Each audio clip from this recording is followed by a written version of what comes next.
No, the catcher is not batting. Watch this transition. Oh, wow. Let the catcher stand there in the 3D for a little longer than usual.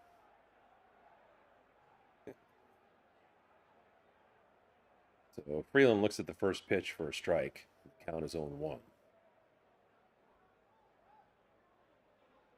And the next pitch misses for a ball. 1-1.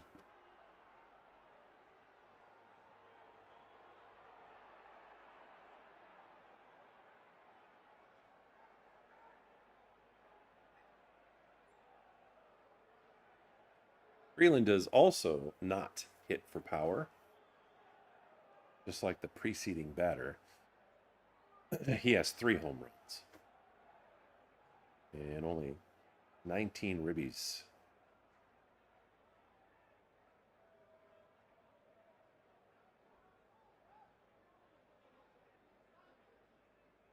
Loizaga about to deliver the 1-2 pitch to Freeland. Nobody on for the Dodgers. And a swing and a miss from Freeland. So the Dodgers go down 1-2-3. And we go to the top of the 9th.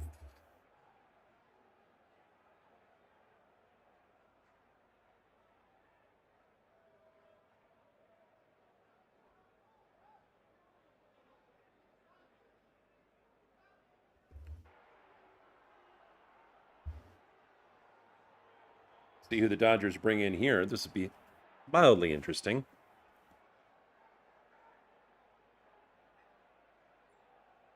Do they give a normal closer, maybe not a closer like Tanner Scott, but somebody else who's a late reliever, get in there and get some work like they normally would? Or being down 7 runs and seeing that Dave Roberts has inserted a couple of the young guys into the batting lineup, they just bring in somebody like Miguel Rojas to throw some cheese and finish this game out.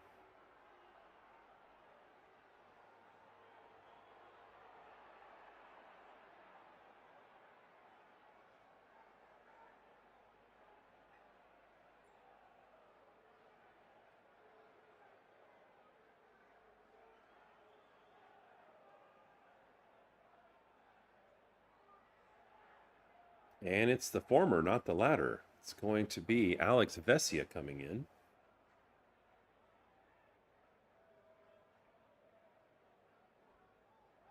And Vesia will get some work like he would normally in a situation this late in the game.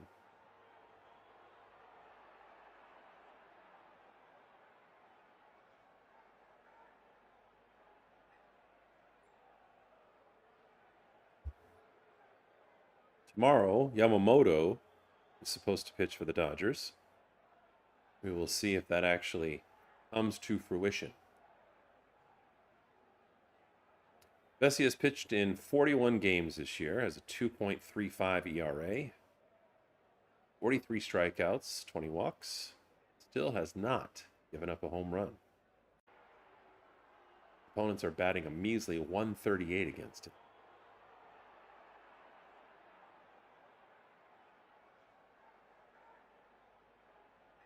And the first pitch, right down the middle for strike 1. And this is one of the things that he does on a regular basis, just challenges hitters and throws early strikes, which is very important to be a good pitcher. Next pitch, also in the strike zone, a little bit lower, but fouled off for strike 2.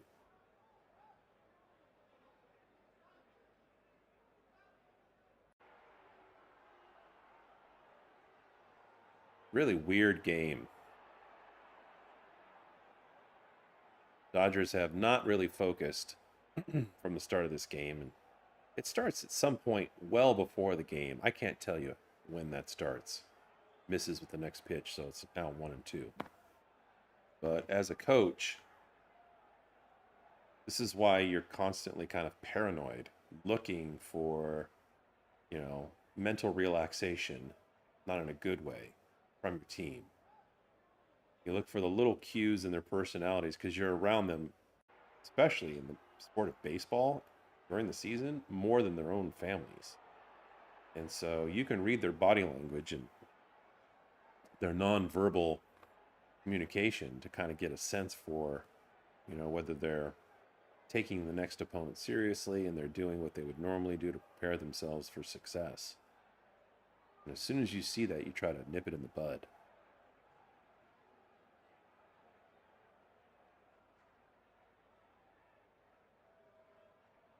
Next pitch is fouled, and the count remains 2-2.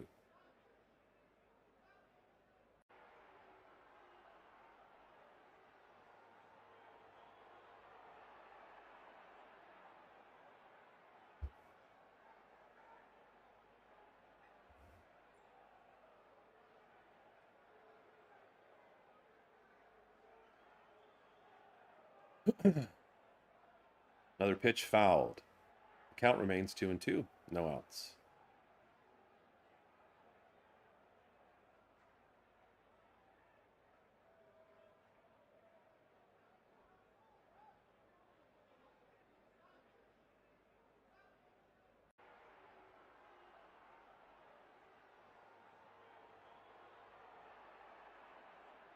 Next one is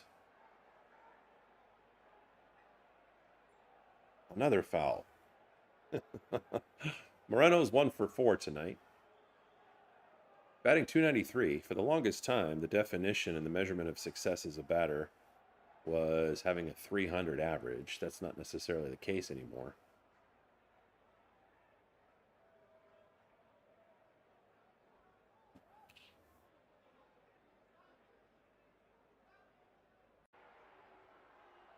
And the next pitch is hit into left, and it's curling somewhat towards the corner.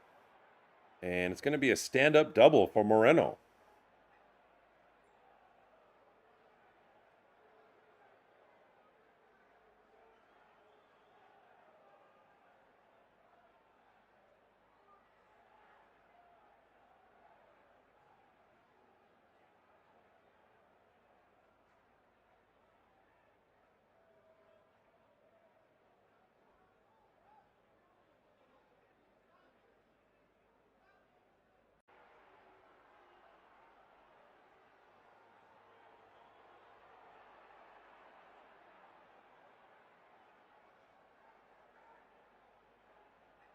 So the Dodgers just want to get this game over at this point. I'm sure most of us feel the same way. But there's no outs, and you have a runner at second. Because players are judged in this game more than any other game so much on their statistics. Everybody's looking to do a good job in that category. And so batters want to increase their batting average and get hits, and pitchers don't want to give up hits or runs. Count to Gurriel Jr. is 1-1. And flied very high in the infield. And that'll be easily caught.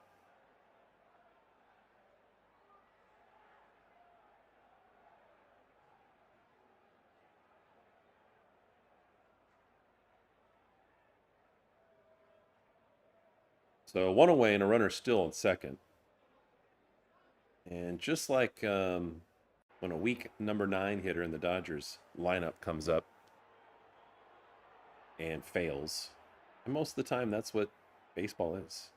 The majority of the time you're failing. You're failing to get a hit percentage-wise, anything less than 50%, let's just say. And it's a very difficult game if you look at it from that measurable. And so responding to failure, which I've always liked to say is an event, not a person, is one of the things that the Dodgers do well. In fact, they're the best in baseball at that. As Vargas swings out of his shoes, and the count's 0-2.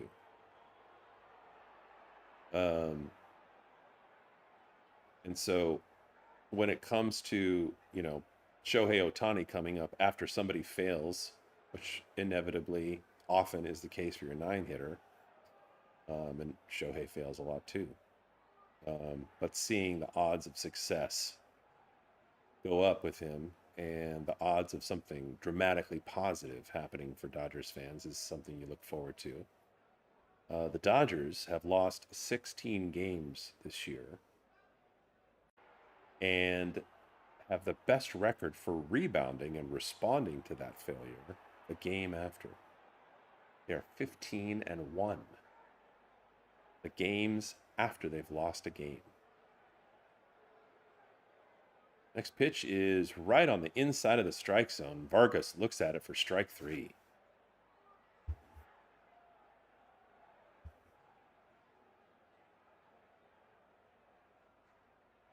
So now 2 away.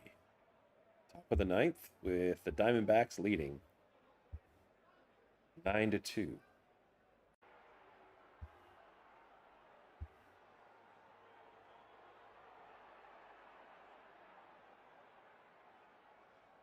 Vesia out of the stretch takes a look at second base and comes home with the pitch and starts Arenado off with a strike. 0-1.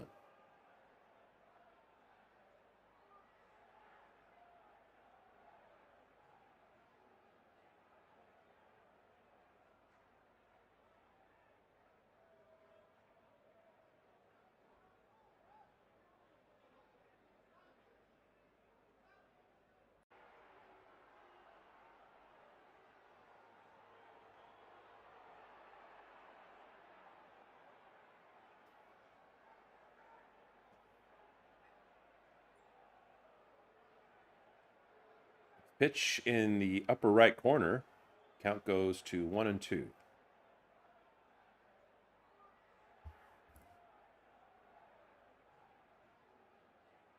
So 2 outs, runner at second in scoring position after his double. And Vesia with the pitch. Swung on and missed.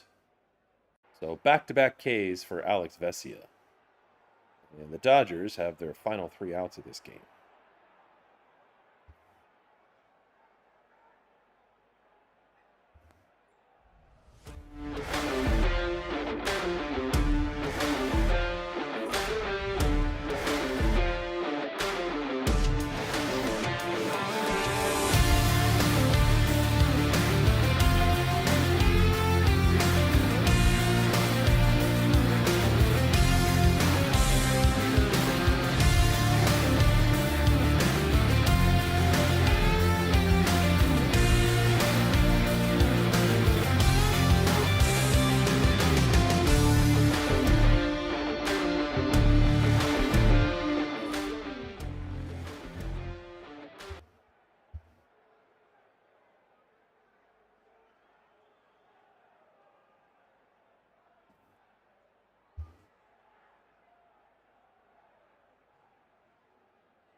So the Diamondbacks are going to bring in Dre Jameson, who's pitched in 9 games this season so far.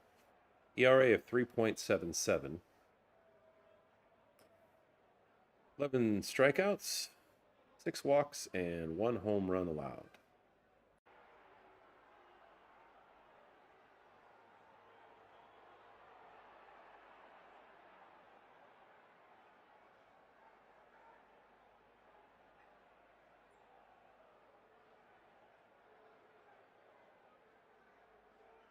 So Tommy Edman starting off the bottom of the ninth. He's 0 for 2 with a walk.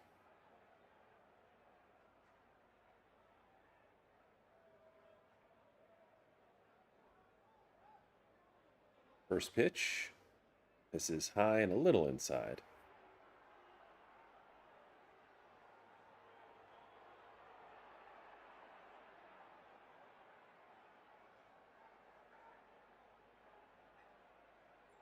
Next pitch also misses, 2-0.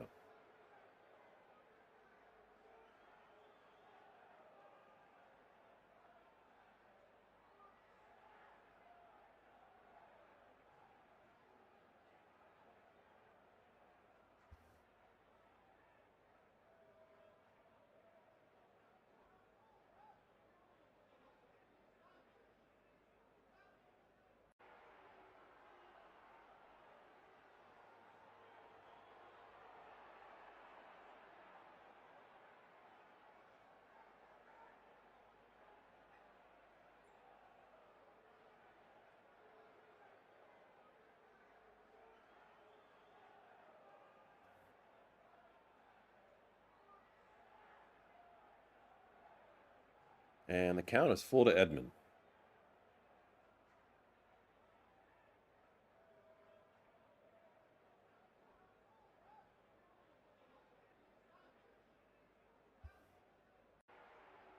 Three-two pitch to Edman.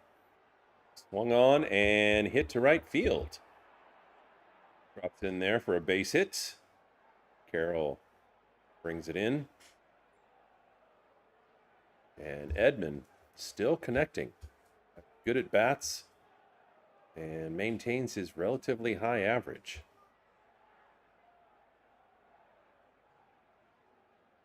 And the Dodgers are going to insert another pinch hitter. And I presume he's going to fill in for Dalton Rushing if a semi-miracle happens and the Dodgers come back here. But Alfonso comes in. And he's appearing in his third game this year for the Dodgers.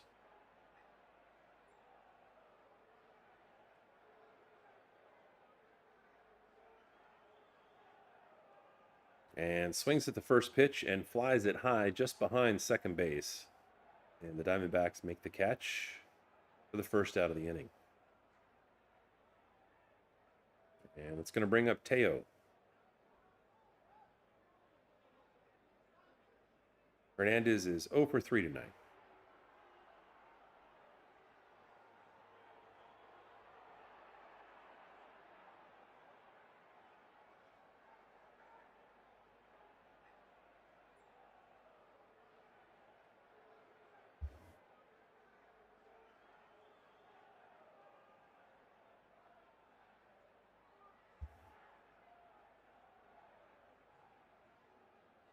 First pitch misses for a ball, counts 1-0.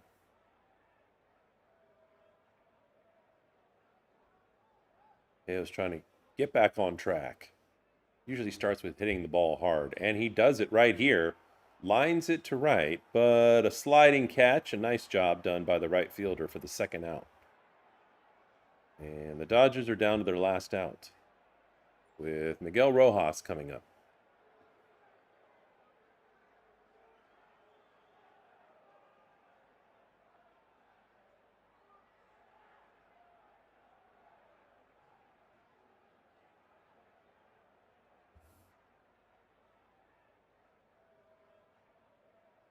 So the pitch, and Rojas swings at the first one and hits it deep in the left corner. Gurriel Jr. has trouble fielding it, and that's going to bring home Edman. And Rojas hits a double.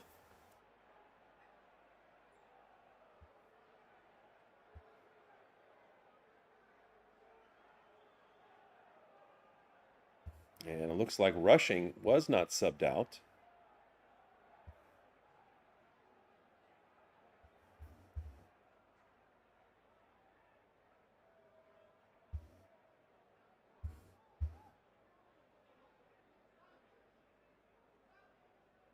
Rushing's 0 for 3 tonight.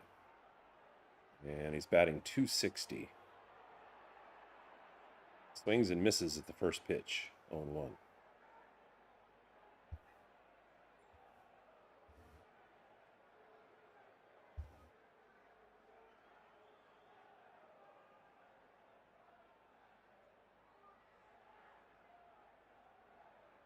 And the next pitch is grounded for the third out of the inning. And the game is over for the Dodgers. And they just as soon put that behind them. And I think all of us Dodger fans would like to do the same thing. So the Dodgers give up 9 runs. A lot of that as a result of poor pitching, trying to adjust to Shohei Ohtani getting the scratch on the mound, as well as a lot of defensive errors and poor decisions. So you hope that they fit the pattern that they've had this season, where almost every game, 15 out of 16, when they lose, the very next game that they play, they bounce back for a win. And so hopefully that'll be the case tomorrow against the Diamondbacks. They've got a couple of games against them and then a well-deserved rest with the All-Star game. A few of the All-Stars on the Dodgers roster traveling over to Philadelphia. But that's all that we're going to have for you tonight. So we'll see you for the next Diamondbacks game at Dodger Stadium. Thank you very much for joining us tonight, and goodbye. Arigato. Sayonara. Muchas gracias.